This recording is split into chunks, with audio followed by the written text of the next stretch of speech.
Hola a todos. Bueno, pues muchas gracias por la invitación. Gracias, Xavi. La verdad es que ha sido muy instructivo porque yo, claro, yo me considero un heredero, ¿no? de toda esta trayectoria, heredero genético, pero también cultural, ideológico de todo esto que has explicado, ¿no? Realmente ha sido muy emocionante. Y bueno, yo aquí lo que quería es, hemos visto los inicios, vamos a ver los finales, ¿no?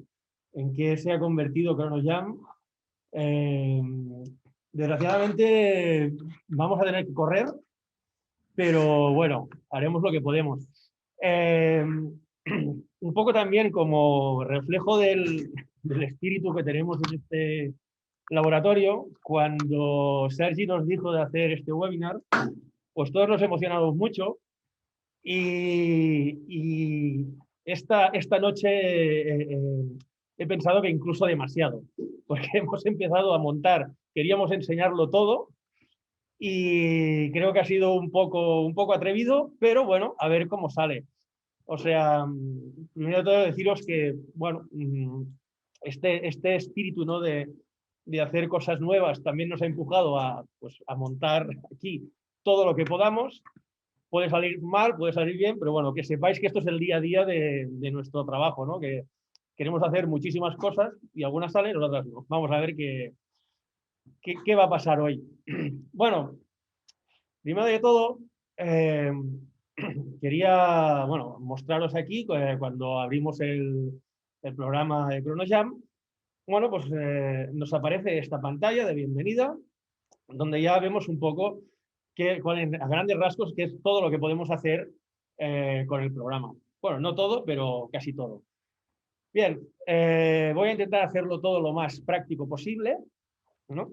Y vamos a empezar pues, por los orígenes, ¿no? Por el salto, ¿no? Bien, voy a saltarme ya el proceso de crear una sesión, añadir sujetos, todo esto. Vamos directamente a hacer ya medidas.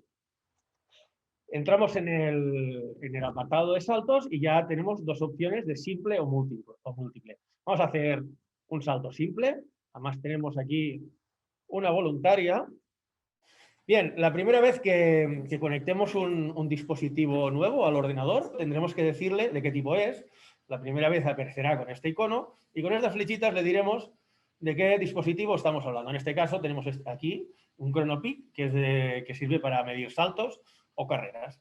Bien, lo seleccionamos, ya seleccionamos la persona y aquí vamos a seleccionar qué tipo de test vamos a hacer. En este caso, por ejemplo, vamos a ejecutar un squat jump, si te parece bien, Carla.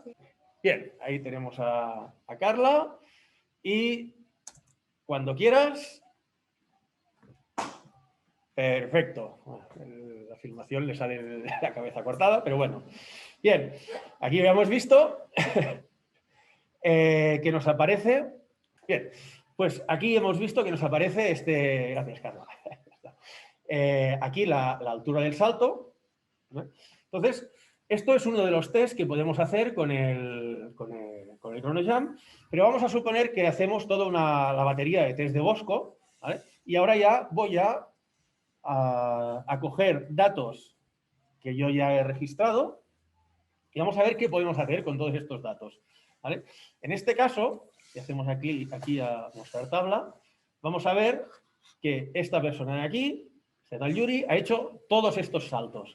Bien, tenemos un squat jump, un CMJ, una Balakov, tenemos varios drop jumps con diferentes alturas y finalmente tenemos el que le llamamos el SJL, que es un squat jump, pero además con un 100% de la carga corporal propia extra, ¿vale? O sea, va a saltar con el 200% de su carga corporal. ¿Qué es lo que conseguimos de datos cuando hacemos todos estos análisis?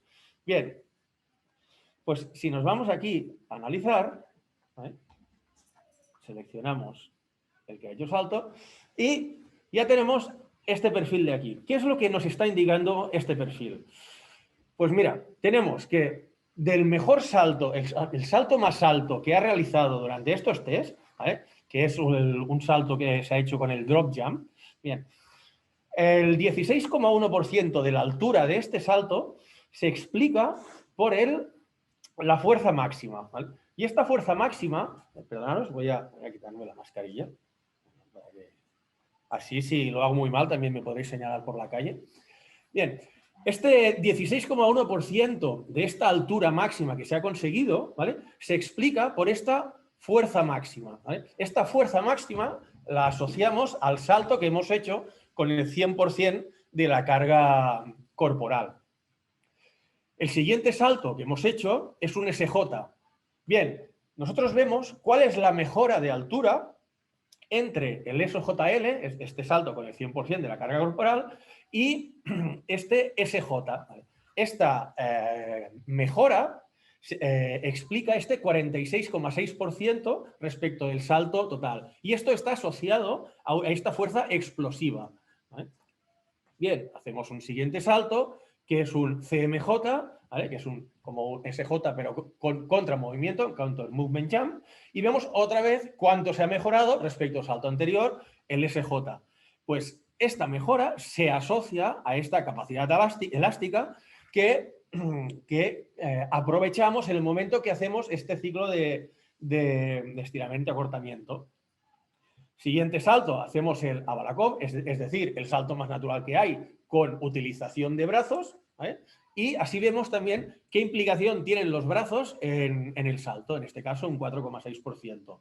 Finalmente, lo que vamos a hacer es un drop jump, es decir, nos dejamos caer desde una altura conocida para activar todas las vías reflejas, reactivo refleja, y conseguir aún una altura mayor, ¿vale?, que nos explica este 7,8% de este atleta. Bien, así, muy rápidamente, podemos ver cuál es el perfil, cuáles son las diferentes manifestaciones de la fuerza de este atleta.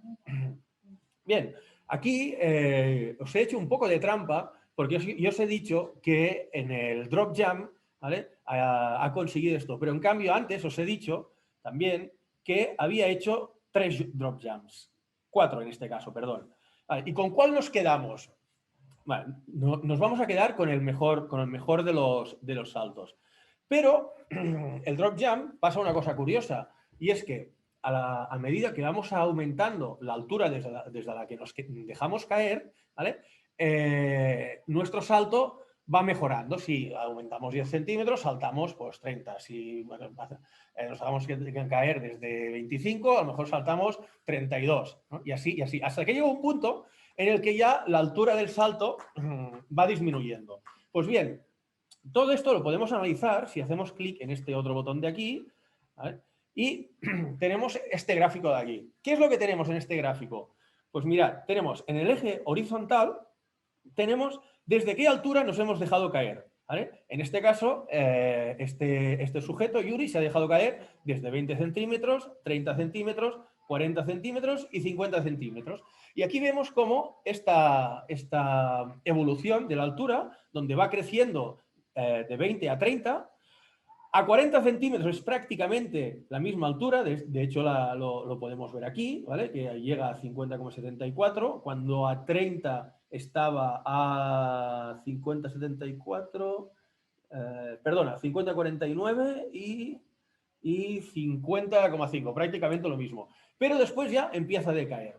Bien, si hacemos esta función de regresión con este modelo parabólico, vemos que el ápice de la parábola está por aquí en medio, entre 30 y 40 centímetros. Nosotros no hemos realizado este salto, pero en cambio ChronoJump sí que nos hace una predicción para decir, si tú lo que quieres es conseguir la máxima altura del salto, para conseguir esta máxima altura, lo ideal es que te dejes caer desde una altura en 35,76 centímetros, ¿vale? Así, muy rápidamente, podemos ver este perfil, ¿vale?, de la altura de caída, y si lo que queremos es ir a buscar el salto máximo, pues podemos ajustar muy bien cuál es la altura desde la que vamos a caer.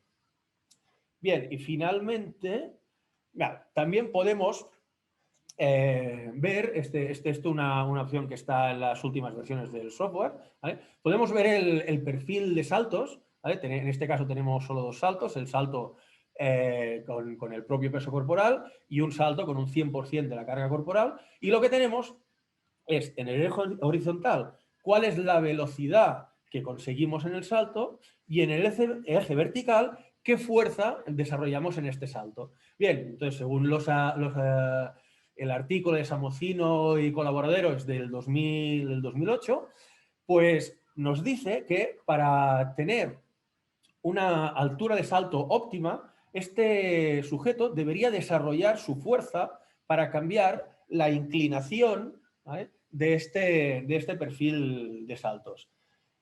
Además, también podemos ver en este perfil que tenemos estos dos valores de aquí, F0 y V0, que son los cortes de esta recta de regresión en negro que tenemos, o sea, nuestro perfil real, los cortes que se dan con el eje de la fuerza, en este caso este de aquí, ¿vale?, que nos da un 29,76, que viene a ser representativo de esta fuerza máxima. Y después también tenemos el corte en el eje horizontal, que nos viene a decir nuestra velocidad máxima. Entonces, fijaros que simplemente con estos dos parámetros queda perfectamente caracterizada la recta esta que nos da nuestro perfil de fuerza-velocidad.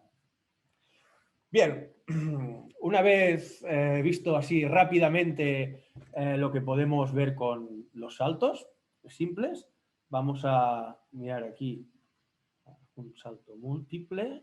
Y aquí vemos la evolución en un test de saltos múltiples. Y además hemos dicho que nos muestre la altura del salto, pero podemos hacer que nos muestre el índice Q, que es este tiempo de vuelo partido por el tiempo de contacto, o el índice este RSI, que es la altura partido por el tiempo de contacto. Bien, este índice RSI, según el autor, lo define de distintas maneras, pero aquí lo tenemos puesto de esta manera. Además, también podemos ver los valores medios agrupados en, por ejemplo, en 2 grupos, en 3 grupos o en 4 grupos. Bien, pasados ya a... Si no hay ninguna pregunta, si hay alguna pregunta, Sergi, tú me lo dices, porque ahora ya vamos a pasar a carreras y con fotocélulas o con encoder de carrera. Vale. Pues antes ya he comentado, Josep María Padullés, perdón, vamos a ir directamente a las carreras con tramos. Bien. Ya os ha mostrado alguna fotocélula, me voy directamente a mostrar. Esto sería una fotocélula inalámbrica, ¿vale?, que esto es lo que estamos a punto de sacar. Bien, poniendo varias de estas, pues podemos tener los tiempos en diferentes tramos que nosotros podemos definir. El software permite definirlo. Bien, yo os voy a mostrar directamente datos ya tomados. En este caso, creo que tengo este sujeto de aquí. Sí, aquí tengo Williams. Y vamos a hacer directamente el análisis. Y tenemos, por ejemplo, aquí tenemos una carrera en la que se ha medido en 10 metros, en 30 metros y en 40 metros. ¿Vale? Pues si le damos aquí a analizar, bien, vamos a tener un gráfico como este. ¿Qué es lo que tenemos en este gráfico? Pues mirad, aquí tenemos, en el horizontal tenemos el tiempo y en el vertical tenemos la velocidad. Como nosotros hemos tomado 3 tiempos porque teníamos 4 fotocélulas, podemos indicar aquí arriba el tiempo que hemos medido en cada uno de los cortes que se han producido con las fotocélulas. Aquí arriba tenemos esto. Por tanto, como nosotros también hemos introducido a qué distancia estaban estas fotocélulas, nosotros podemos tener esta distancia partido por tiempo, es decir, velocidad de cada uno de estos tramos, que es lo que vemos en estos valores de aquí. En el primer tramo ha hecho 5,15, en el segundo 7,75 y en el tercero 8,2 metros por segundo. Bien, además, con estos datos de aquí, también podemos modelizar, o sea, no solo vamos a hacer los cálculos para tener las velocidades medias en estos tramos, sino que vamos a hacer un modelo para poder tener estas velocidades instantáneas utilizando este modelo de la monoexponencial inversa, que además veréis que sale más adelante, volverá a salir este modelo para otros temas de fuerza, pero que es el mismo modelo. Es un modelo muy simple, pero en cambio se ajusta muy bien a un sprint. Gracias a este modelo, si a alguien le interesa aquí, además también puede ver la fórmula, como es, ¿no? Podemos analizar milisegundo a milisegundo qué es lo que está pasando en esta gráfica. Claro, como nosotros tenemos milisegundo a milisegundo lo que pasa y tenemos la función, podemos, aparte de esta velocidad, podemos inferir la aceleración, porque al fin y al cabo la aceleración solo es la derivada, cuál es la tasa de cambio de esta velocidad. Bien, teniendo la fórmula, hacemos esta derivada matemática y tenemos la aceleración, que es lo que tenemos aquí en color rosa, ¿vale? Y además aquí también tenemos los valores de la aceleración máxima, ¿eh? También tenemos la velocidad máxima, esta teórica, ¿vale? Teniendo la aceleración y teniendo cuál es el peso del sujeto, en este caso lo introducimos cuando creamos el sujeto, claro, fuerza por aceleración es masa por aceleración, perdón, es fuerza, ¿no? Pues también podemos representar la fuerza, que es esta curva que tenemos en azul, aquí, ¿vale? Que lógicamente la mayor fuerza se da al inicio de todo, que es cuando hay la gran aceleración, y después lo que hacemos es mantener la velocidad, por tanto la fuerza disminuye. ¿Pero por qué? Porque estamos midiendo solo la componente horizontal de todas estas variables. Entonces, lógicamente, como no hay aceleración, prácticamente no hay fuerza. Algún observador avispado habrá visto que aquí hay una pequeña diferencia entre la fuerza y el cero, o sea, que no llega a cero. ¿Por qué es esto? Bien, cuando nosotros estamos corriendo, nosotros no corremos en el vacío, no estamos corriendo en la Luna, ni en el espacio, estamos corriendo en la Tierra. Y en la Tierra tenemos la suerte o la desgracia de que tenemos una atmósfera. Cuando nosotros nos desplazamos por un medio gaseoso, por poca que sea, siempre se produce una fricción. Y además, esta fricción depende de la velocidad a la que nos estamos moviendo en este medio. Pero por suerte, como nosotros ya tenemos esta función de la velocidad, siempre sabremos a qué velocidad nos movemos, por tanto, sabemos esta fuerza de fricción, podemos modelizarla también, y es lo que nos acabamos encontrando aquí, que es esta pequeña fuerza que queda aquí como si fuera residual, pero que realmente es una fuerza que tiene que realizar el atleta. Bien, de este modelo monoexponencial vamos a hablar más adelante. Sí. Y os quería comentar también otro detalle. Si alguien también se ha fijado, aquí la curva esta empieza antes del cero. ¿Por qué es esto? Si alguien de vosotros ha utilizado alguna vez fotocélulas para medir un sprint, siempre nos encontramos con el mismo problema. ¿Qué hacemos con la primera fotocélula? La ponemos pegada a la salida, o sea, a 0 centímetros o 1 centímetro de la salida. Si hacemos esto, nos vamos a encontrar que hay mucha gente que hace pequeños movimientos antes de salir, o la corta con la mano, o con el cuerpo directamente, ¿vale? Entonces, lo que se suele hacer es que se pone unos centímetros, medio metro, depende de esto, también va a gustos, medio metro, 1 metro, delante de la persona cuando está parada. Claro, ¿esto qué va a pasar? Que realmente la velocidad empieza a crecer antes de cortar la primera fotocélula. Entonces, es este espacio de aquí que vemos vacío, que es cuando aún está creciendo la velocidad, ¿vale? Aquí representamos menos 0,28. Esto quiere decir que el sujeto realmente ha empezado a moverse menos 0,28 segundos antes de cortar la primera fotocélula. Bien, bueno, también comentar que tenemos la potencia modelizada, y podemos ver aquí numéricamente este pico de potencia, la potencia pasa una cosa curiosa. Así como la fuerza de la aceleración no hace más que disminuir, la velocidad sí que aumenta. Y como potencia es fuerza por velocidad, resulta que estamos multiplicando una función que es creciente con una función que es decreciente. Bueno, entonces se da esta cosa curiosa, y es que la fuerza, la potencia va aumentando, aumentando, aumentando, hasta que llega a un máximo y después pasa a disminuir. Este máximo se produce aproximadamente donde se cruzan la aceleración y la velocidad, ¿vale? No es exactamente el punto, pero bueno, siempre está cercano. Y tenemos una manera también de caracterizar esta potencia del atleta, que ya antes Josep María Padoyes ha recalcado, ¿no?, la importancia de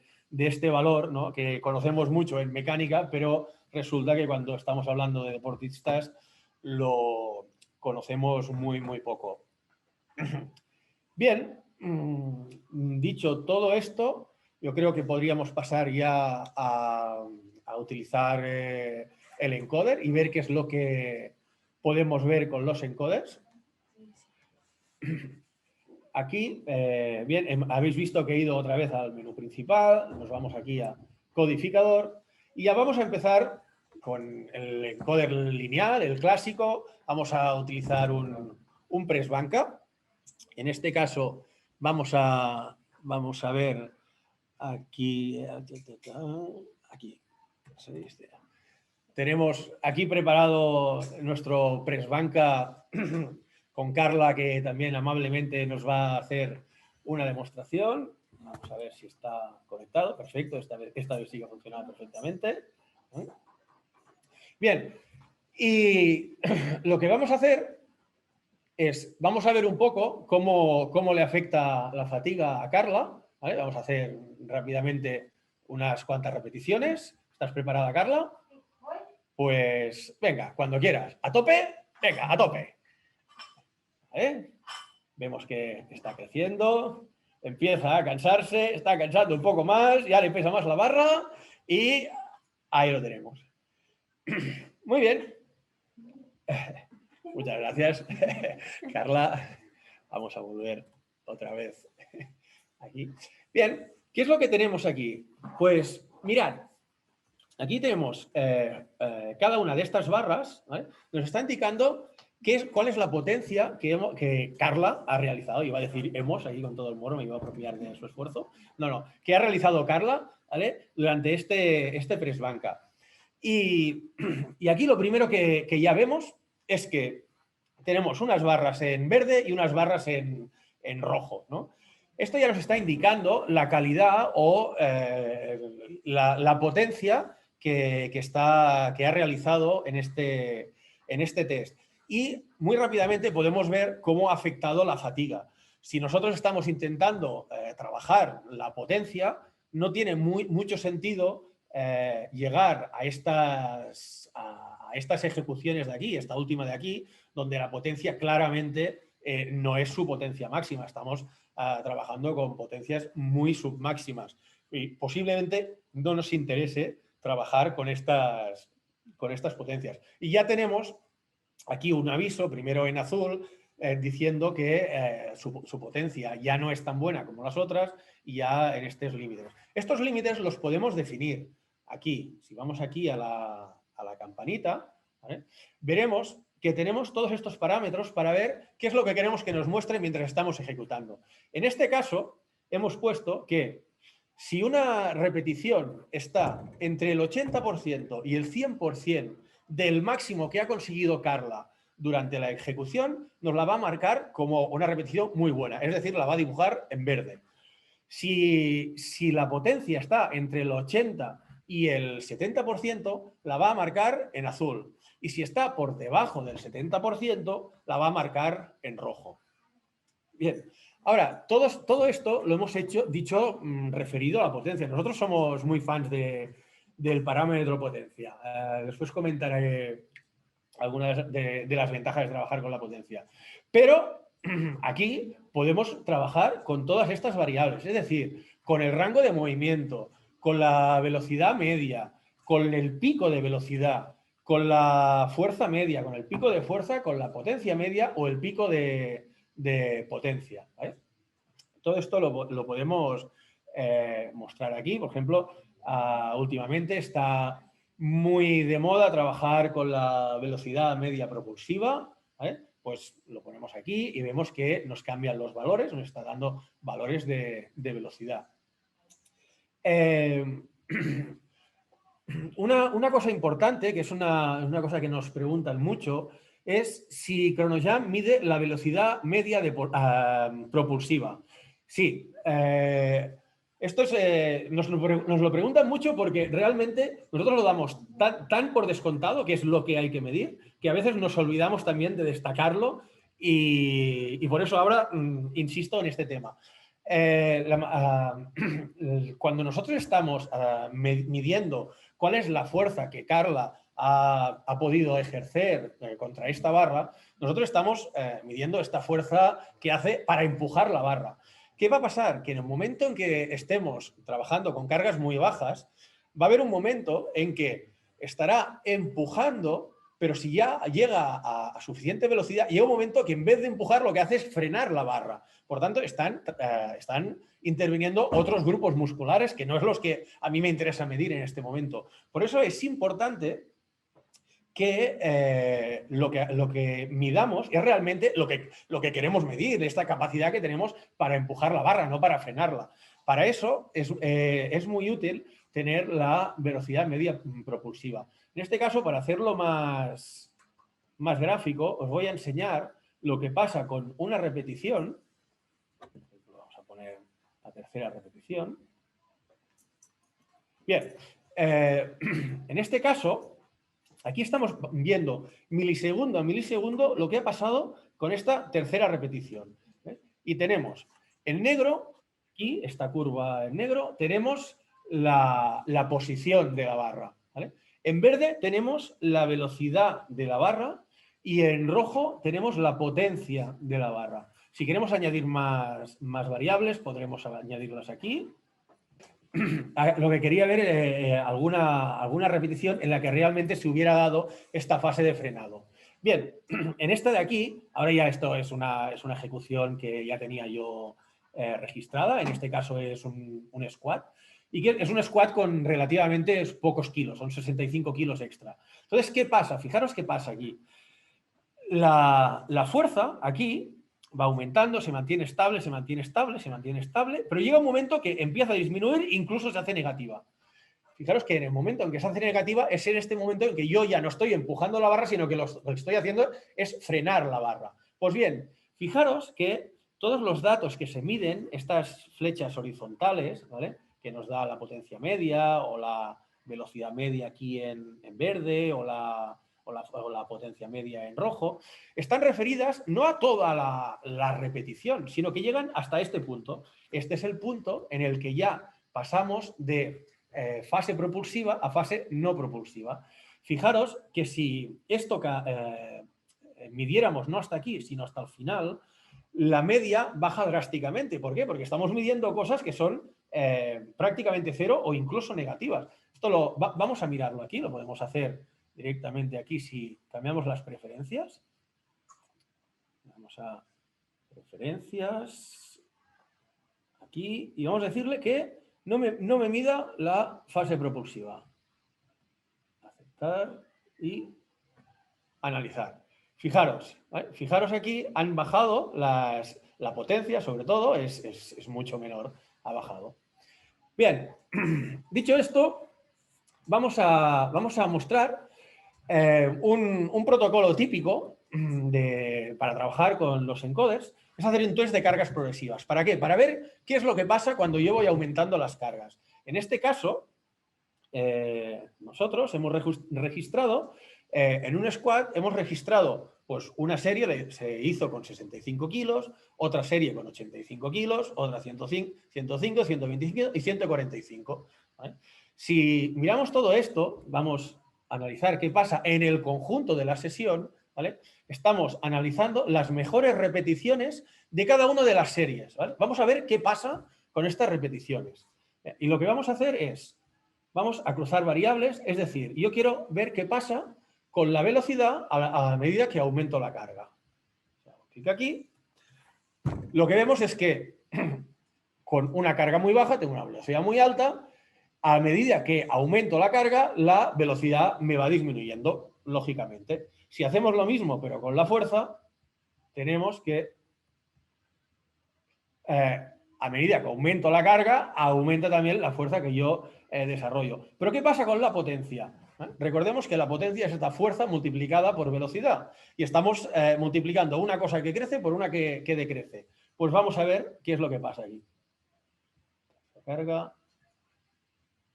Pues otra vez tenemos aquí un modelo parabólico en el que la potencia va subiendo a medida que aumentamos la carga, va subiendo, va subiendo, va subiendo, y llega un momento que esto empieza a disminuir.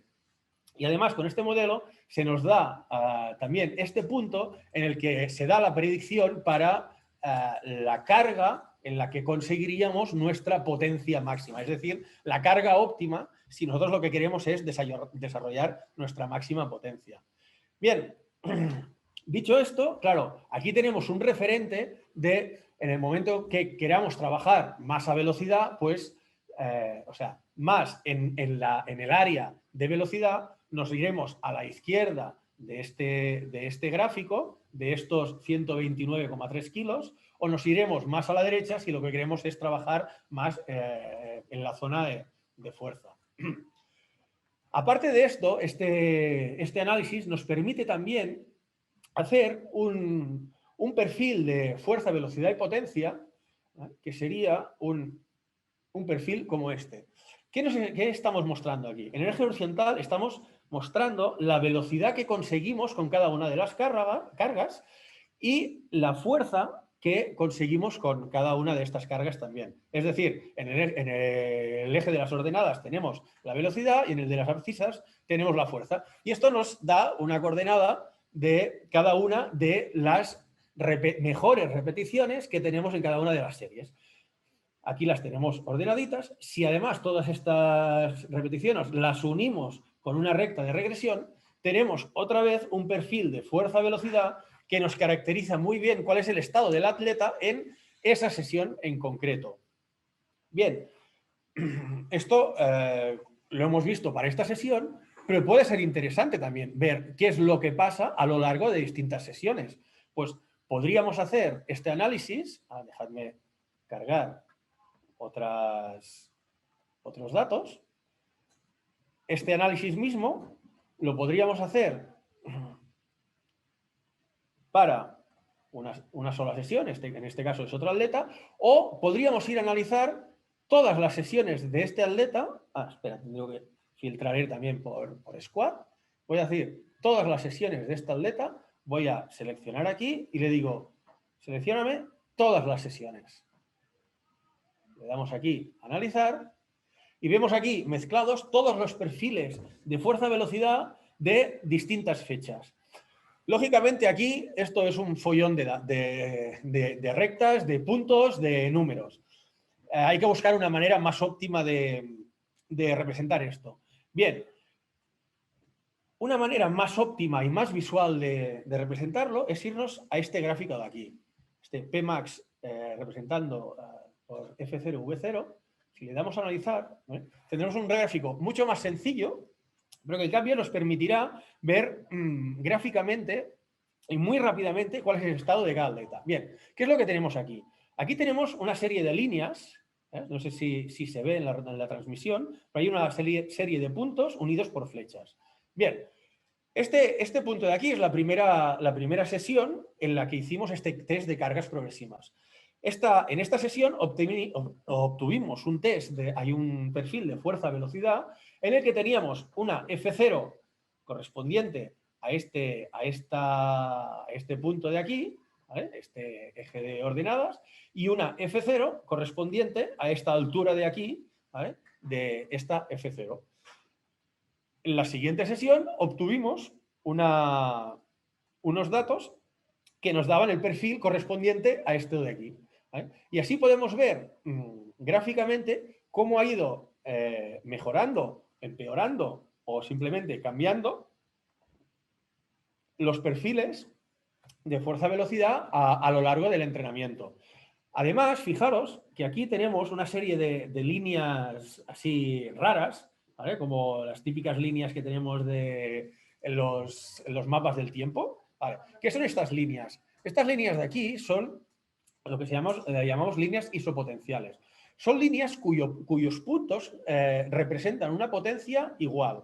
En este caso, por ejemplo, esta línea de aquí serían los puntos que tienen 1750 vatios. Esta línea de aquí, los que tienen 1500 vatios de potencia.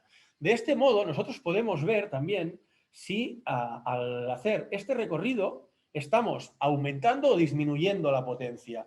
En este caso, por ejemplo, vemos que hemos pasado de esta línea de aquí, que es de 1350, pasamos a 1300, a 1250, hasta que nos vamos a estos 981 vatios. Y así, muy gráficamente, podemos ver si se mueve horizontalmente, o sea, hacia la derecha quiere decir que gana velocidad, si se mueve verticalmente quiere decir que gana fuerza, si se mueve yendo hacia estas líneas de isopotenciales superiores, quiere decir que gana potencia, y muy rápidamente vemos todos estos casos. Vale, veo que vamos justitos de tiempo, pero bueno, aceleraremos la cosa. Bien, siguiente cosa que vamos a ver, inerciales, ¿no? Bien, vamos a trabajar con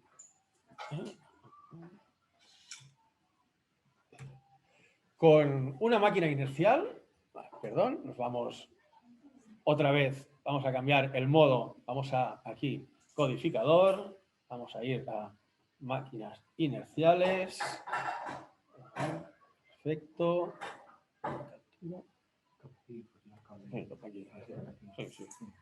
A ver, correcto, está aquí. Bien, en este caso vamos a hacer un registro con una máquina inercial, en este caso es una cónica.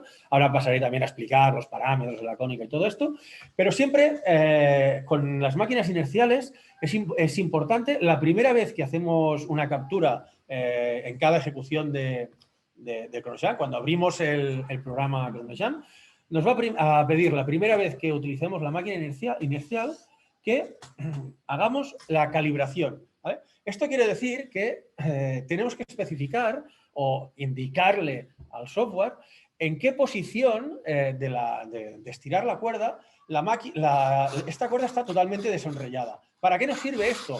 Pues precisamente nos sirve para detectar cuál es el punto de cambio entre la fase concéntrica y la fase excéntrica. Carla está totalmente estirado aquí, le damos a calibrar. Dice que ya está calibrado. Vale, perfecto. Ya podemos...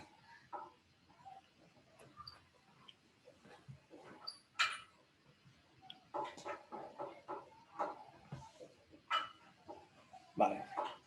Perfecto. Vale, dale alguna más, dale alguna más.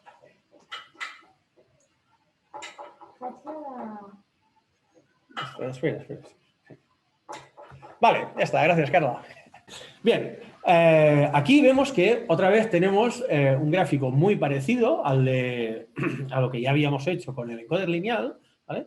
Con las mismas barras y todo, pero aquí con las máquinas inerciales la gracia es muchas veces, se dice, que sirven para trabajar la fase excéntrica, para crear esta sobrecarga excéntrica y tal. Bien, vamos a verlo. En este caso aquí solo estamos viendo la fase concéntrica, pero nosotros simplemente haciendo clic aquí y cambiando esto a excéntrico-concéntrico, vamos a recalcular y vamos a ver qué ha pasado. Vale, veis que ahora tenemos el doble de barras, ¿no? Y además están agrupadas, ¿vale? Están agrupadas siempre en excéntrico primero, concéntrico después, excéntrico primero, concéntrico después, y tenemos estas tres barras en gris que normalmente se consideran que son para fase de aceleración, ¿vale? Porque normalmente son lentas, aún se está proporcionando energía a la máquina, ¿vale? Y a partir de la tercera es cuando ya se empieza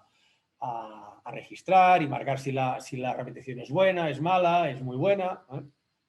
Esto es configurable también en el software y podemos escoger cogerlas todas, que las 3 primeras las deje en gris o solo 2, como os interese. Pero bueno, lo interesante es que aquí ya podemos ver también qué pasa con la fase excéntrica. En este caso, por ejemplo, hemos visto que tampoco se han producido grandes sobrecargas excéntricas, cuando normalmente se dice que estas máquinas sirven para generar esta sobrecarga excéntrica. Vale. Para generar esta sobrecarga excéntrica realmente se necesita una ejecución específica. ¿Y qué es lo que vamos a hacer? Ahora le vamos a decir a Carla que durante la fase concéntrica, o sea, durante toda la fase concéntrica esté tirando de la cuerda. Pero durante la fase excéntrica, en vez de frenarla desde el principio, lo que hará es ir a esperarla más adelante. De este modo, lo que vamos a hacer es generar una energía en toda la fase concéntrica, ¿vale? Pero en un cierto tiempo. ¿Qué va a pasar? Que cuando le hemos dado esta energía, la máquina va a su máxima velocidad y está volviendo también a su máxima velocidad. Si Carla se va hacia adelante, vale, ahí está. Bien, fijaros ahora que están apareciendo estas flechas verdes, lo veis aquí en el software. Muy bien. Gracias, Carla, gracias, perfecto. ¿Vale? ¿Qué nos están diciendo estas flechas verdes? Pues que realmente esta fase excéntrica de aquí ha excedido en velocidad, en este caso, o en potencias igual, a la fase concéntrica anterior. Voy a cambiarlo para ponerlo. Hemos dicho que éramos fans de la potencia, pues vamos a ser consecuentes y vamos a mostrar la potencia. ¿Vale? Pues estamos viendo aquí que realmente en cada una de estas fases donde la fase excéntrica ha sido superior a la concéntrica anterior, aparece la flecha esta de aquí. Pero es que además nosotros, si quisiéramos, podemos cuantificar esta sobrecarga y vamos a decirle que nos muestre aquí el porcentaje y estamos viendo cuál es ese porcentaje de más que se ha hecho en la fase excéntrica respecto a la concéntrica. Aquí, por ejemplo, dentro del mundo de la salud, alguien que está volviendo de una lesión y tal, a lo mejor no nos interesaría hacer una sobrecarga excéntrica muy excesiva, ¿no? Entonces, podríamos limitarlo a un 5 o un 10%. A otra gente que está ya a pleno rendimiento y el entrenador dice, no, es que yo quiero un máximo, pues también podemos ver cómo de buena es esta ejecución, intentar conseguir la máxima potencia en excéntrico, podemos cuantificar cómo de buena ha sido esta ejecución, ¿no? Más cosas. Bueno, aquí si vemos aquí mostrar tabla, veremos aquí un montón de datos de cada una de las repeticiones, como es la velocidad máxima, el tiempo que se consigue conseguir esta velocidad máxima. Todo esto se puede ver tanto con el encoder lineal, o sea, máquinas gravitatorias, como con máquinas inerciales, ¿no? Tenemos todo, un montón de datos que creo que no tenemos tiempo para mostrarlos todos. Simplemente ahora os quería mostrar un poco cuáles son las características de una máquina inercial, ¿vale? En este caso, tenemos una cónica, ¿vale?, que queda caracterizada por varios parámetros. Uno de los parámetros que los caracteriza es el diámetro sobre el que se enrolla la cuerda. En este caso, esta máquina tiene distintos anclajes y permite decidir si se enrolla por la parte superior del cono, es decir, esta parte de aquí, señalo con el cursor, que es más pequeña, ¿vale?, que equivaldría como al piñón de la bicicleta más pequeño, es decir, una marcha más larga, o trabajamos con el diámetro más grande, que equivale a una marcha más corta. Bien, tenemos un primer parámetro, que es este diámetro, para escoger si trabajamos a más fuerza o más velocidad, pero después también tenemos el parámetro este de momento de inercia. Perdón. De momento de inercia. ¿Qué es el momento de inercia? El momento de inercia es la resistencia que ofrece un cuerpo para ser acelerado rotacionalmente, ¿eh?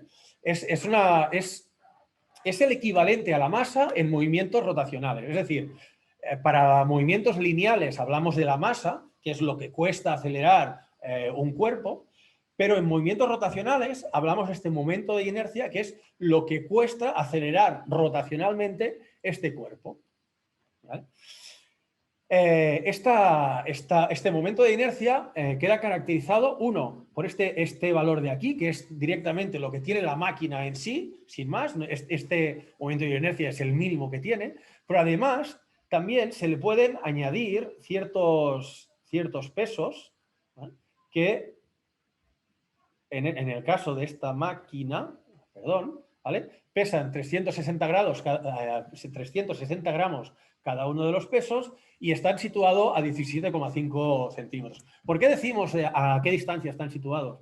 Porque el momento de inercia que añade cada uno de estos pesos depende cuadráticamente de la distancia al radio, al eje de rotación, ¿no? Bien, una vez tenemos esto ya introducido, aquí le vamos a decir con cuántos pesos estamos trabajando.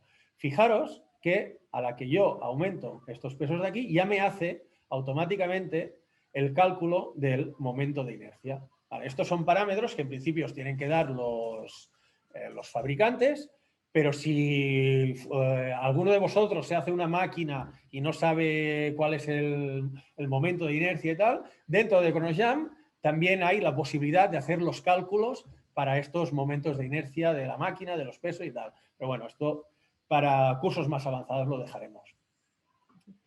Vale, dicho esto, creo que es el momento de pasar ya a todo lo que es sensores de fuerza. ¿Vale? En este caso iremos aquí a sensor de fuerza. Bien.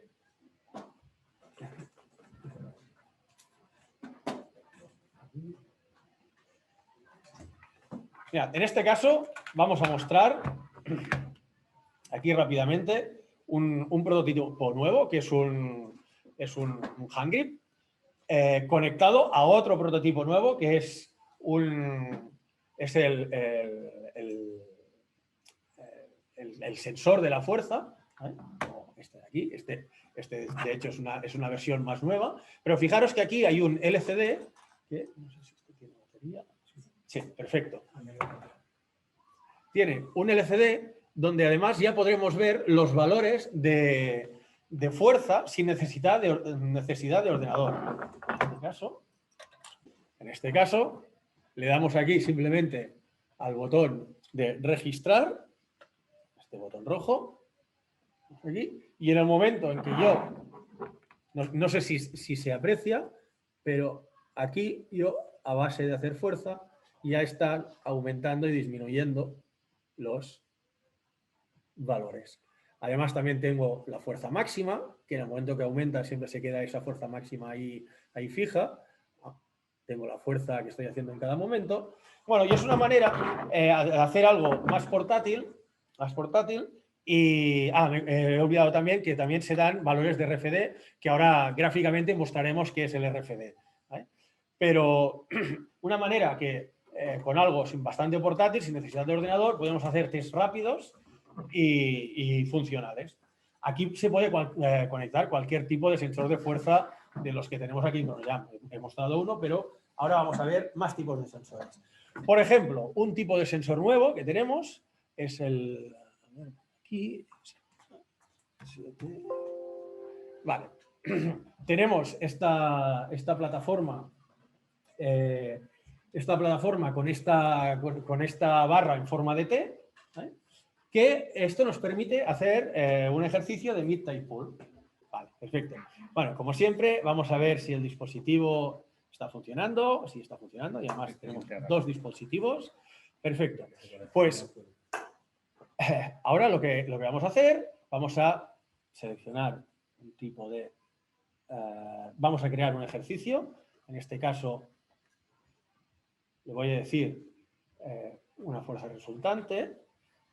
No vamos a trabajar con elásticos y vamos a decirle además que además de la fuerza que vamos a registrar con el sensor de fuerza, queremos que también se añada el peso corporal, porque al fin y al cabo Carla, simplemente por el hecho de estar de pie, estar viva y estar en el planeta Tierra, está sometida a una gravedad. Y esto implica que tiene que hacer una fuerza para estar derecha. Pues vamos a decirle que nos añada esta fuerza que ella tiene que hacer, ¿vale? Que además se corresponde con el 100% del peso que ella soporta.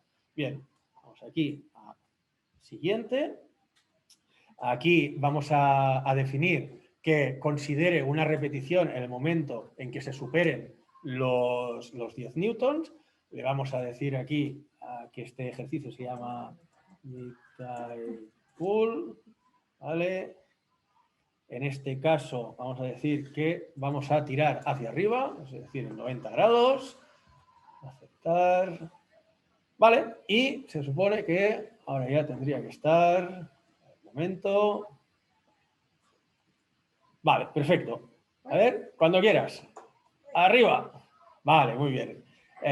Carla lo ha hecho súper bien y yo no. ¿Por qué? Porque se ha ido para abajo la gráfica. Bien, como este tipo de sensor puede trabajar tanto a compresión como a tracción, claro, nosotros vamos a definir que la tracción, en este caso, que la tracción es una fuerza positiva, pero en otros test puede ser que la tracción sea una fuerza negativa.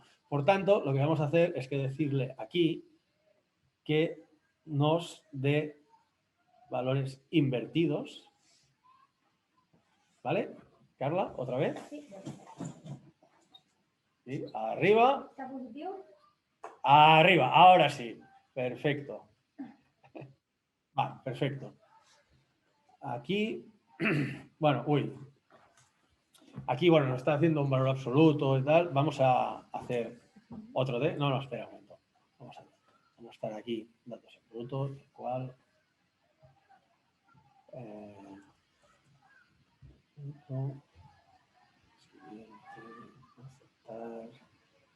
Vale, vamos a hacer un último. Y ahora lo que vamos a intentar es, Carla, vamos a intentar hacer la máxima fuerza posible, pero también tienes que llegar lo máximo rápido posible a esta fuerza y aguantar unos segundos. ¿Vale? Así ya vamos a ver también cuál es esa tasa de desarrollo de la fuerza o RFD. ¿Vale? Así, relajada y cuando tú quieras, al máximo. Ahí. Vale, sin tirar hacia atrás. ¿Vale? O sea, tirando, vamos a probar otra vez. ¿Vale? Cuando tú quieras. Y así, perfecto. Y ahora vas a intentar lo mismo, pero aguantar 3 segundos. ¿Ah? Arriba, sí. Cuando tú quieras. Vale. 3 segundos pues, más buenos. ¿Más? Vale. 3 segundos más gordos. Contaré 5. Vale. Venga. Arriba. 1, 2 y 3. Vale, perfecto. Vale, perfecto. Hemos visto estas 3 ejecuciones. Vamos a analizarlas. ¿Qué es lo que tenemos aquí? Fijaros que aquí nosotros podemos mirar milisegundo a milisegundo qué es lo que está pasando, pero además también podemos mirar un rango de tiempo. En este caso, por ejemplo, podríamos ir a ver la última de aquí y mirar este rango de aquí. Como esto es un espacio pequeño de tiempo,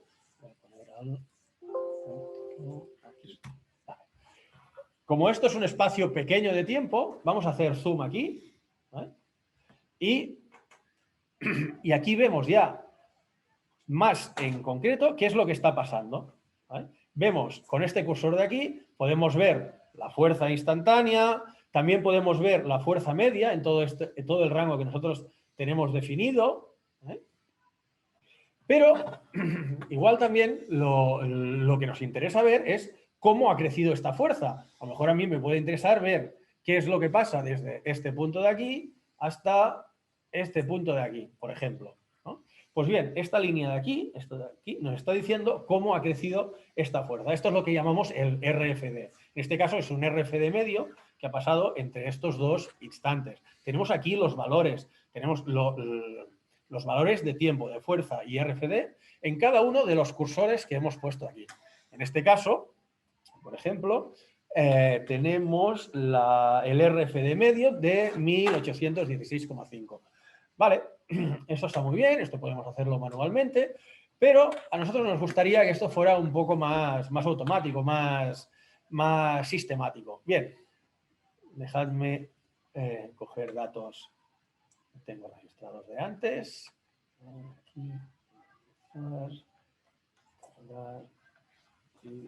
Aquí tenemos. Aquí tengo un gráfico así más estándar, más el típico de lo que es un RFD intentando conseguir la fuerza máxima y todo esto. Y vamos a darle al botón este de aquí del modelo en RFD. Vale, ¿qué es lo que tenemos aquí? Fijaros que tenemos en negro lo que realmente hemos registrado en el sensor, ¿vale?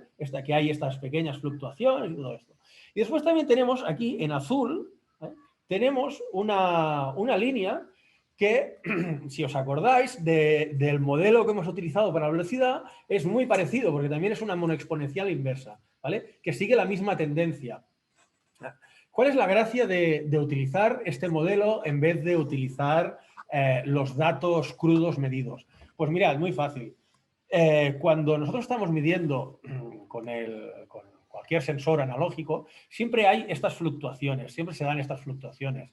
Por tanto, si yo voy a medir el RFD, es decir, esta pendiente de la fuerza en el milisegundo 0 y milisegundo 100, estas fluctuaciones me van a hacer que esta medida sea muy poco estable, que yo la mido una vez y la fluctuación va a coincidir con el punto álgido. Pero si la mido otra vez, me va a coincidir con el punto más bajo. Por lo tanto, esta pendiente me va a variar mucho. Solución que decidimos aquí en ChronoJam. Vamos a encontrar este modelo matemático, que es el que mejor se ajusta a esta curva real, de modo que esto es una curva mucho más limpia, ¿vale? Dejadme a ver si puedo hacer que se vea más claramente. No como 5 segundos. Sí, igual aquí se ve un poco mejor. ¿Veis? La curva en azul, que es este modelo, es mucho más limpia, no tiene estas oscilaciones. Entonces es mucho más fácil de caracterizar. Entonces, fijaros que esta curva queda caracterizada realmente por simplemente dos parámetros, que es esta fuerza máxima de aquí, ¿vale? Es decir, hasta dónde llega esta curva azul. En verdad no llega nunca, pero siempre se acerca, lo que llamamos una asíntota, ¿no? Pues este límite al que siempre tiende esta fuerza es de 81,31 newtons, ¿vale? Es decir, cómo de arriba llega mi fuerza máxima. Y después también tenemos esta K de aquí, que viene a decir cómo de rápido yo me acerco a esta fuerza de aquí. Yo podría acercarme de una manera muy progresiva, es decir, así, aquí, lentamente, lentamente, o podría tener una curva donde hiciera una progresión muy abrupta que viniera hasta aquí arriba. Bien, pues este parámetro de forma es lo que le denominamos K, ¿vale? Esta K nos viene a decir que la línea esta que tenemos aquí, esta línea recta que tenemos aquí, que es el RFD al inicio de todo, ¿vale? Si nosotros hiciéramos una fuerza, o sea, nuestra fuerza creciera con esta línea, así en línea recta, al cabo de un segundo conseguiríamos, en este caso, 13,32 veces nuestra fuerza máxima, ¿vale? Es una manera de entenderla acá. Otra manera que también se utiliza en la literatura científica para caracterizar esta curva es la tau. La tau es la inversa de la K, es mirarlo desde otra manera. Es decir, es cuánto tiempo necesitamos para llegar a un 63,2% de nuestra fuerza máxima. Bueno, son dos parámetros equivalentes, pero que nos caracterizan esta forma de la curva. Bien, Finalmente, vamos a mostrar, ahora lo que hemos mostrado aquí ha sido todo fuerza isométrica, ¿no? Pero una cosa que es bastante interesante es ver trabajo dinámico también y medir la fuerza en dinámico. ¿Cómo podemos hacerlo esto? Utilizando gomas. En este caso, vamos a utilizar un sistema que hemos puesto 3 gomas atadas a un cinturón en el que Carla,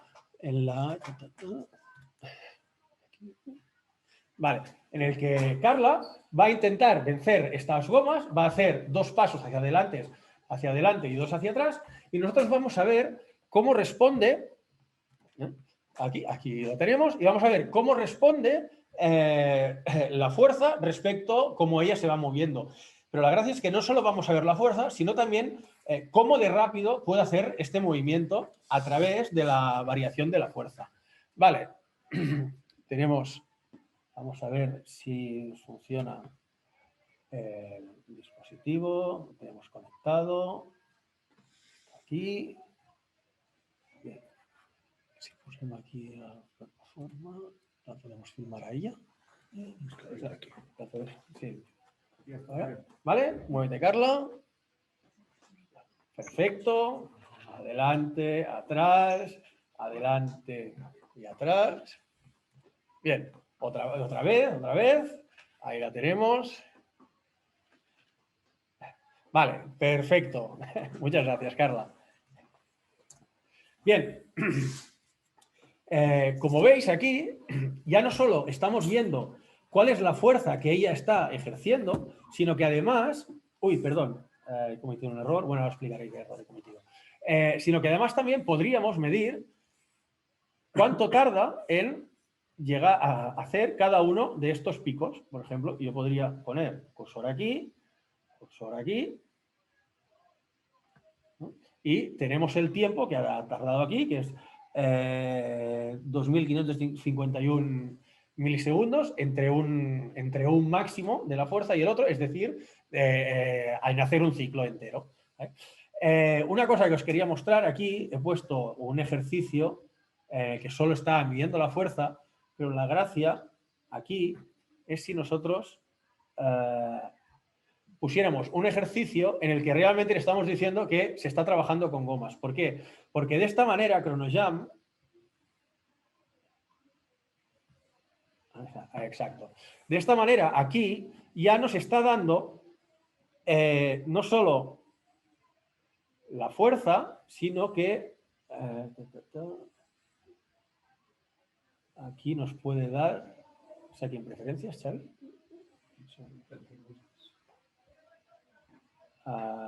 La velocidad y... No, baja. Ah, sí, es verdad, perdón. Gracias, Xavi.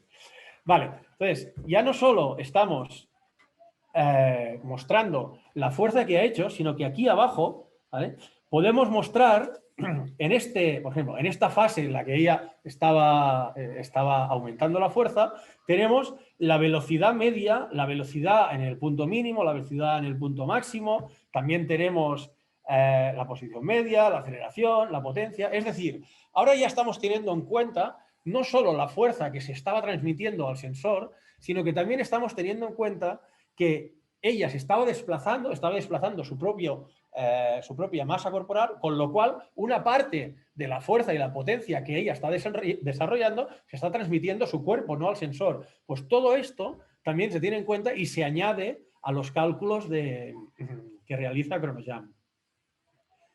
Bien, creo que nos hemos pasado un poco del tiempo, pero si me permitís hacemos...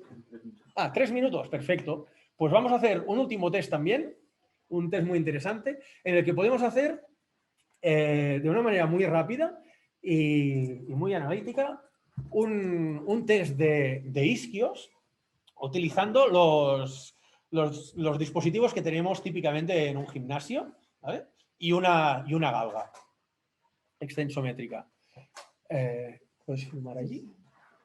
Vamos a poner... Más, gira más. Gira. Ahí está. Vale. En este caso, tenemos a Carla, que va a suspender su pierna, ¿vale? En esta galga extensométrica que tenemos aquí, miramos que todo está funcionando. En este caso voy a crear otra vez un ejercicio. ¿Por qué voy a crear otro ejercicio? Ahora lo veréis. En este caso, ¿qué pasa? El peso de la pierna de Carla está afectando al sensor, pero yo no quiero medir su peso de la pierna. Yo lo que quiero es medir cuál es la fuerza que hace. En este caso, yo que quiero quitar ese peso, ¿no? Bien, pues lo que vamos a hacer es decirle que nos haga unos cálculos. Aquí estamos en no elástico. Y le vamos a decir que nos sustraiga el efecto de la masa, de los datos que está registrando el sensor, ¿vale? Por tanto, cuando le demos a capturar, lo que va a hacer es, durante unos segundos, va a mirar cuál es la fuerza que está registrando y va a considerar que esta es la fuerza de Carla, sin hacer ninguna fuerza, es la fuerza del peso, simplemente, porque ella no estará haciendo ninguna otra fuerza, ¿vale? Entonces, va a restar eso de lo que realmente está midiendo. ¿Vale? Y vamos a decir isquios.